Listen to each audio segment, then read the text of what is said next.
హరే కృష్ణ. దృష్టకేతుశ్చేకితానః కాశీరాజశ్చ వీర్యవాన్ పురుజిత్ కుంతిభోజశ్చ శైబ్యశ్చ నరపుంగవ.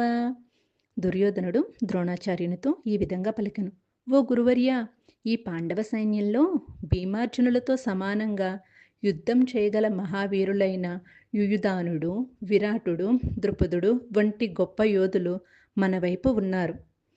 పాండవుల వ్యూహం, దృష్టద్యుమ్నుని సామర్థ్యం చూసి ఒకంత ఆందోళన కలిగిన దుర్యోధనుడు తన గురువుతో ఈ విధంగా చెబుతున్నాడు: వారి యొక్క సైన్యంలో ఉన్నటువంటి గొప్ప గొప్ప మహారథులను ఢీకొట్టగలవారు మన సైన్యంలో కూడా ఉన్నారని, తన గురువు కూడా ఒకంత పట్టుదలతో పాండవ పక్షపాతిగా కాకుండా తీవ్రంగా యుద్ధం చేయాలని పరోక్షంగా ద్రోణాచార్యునిపై ఒత్తిడి తీసుకొస్తున్నాడు.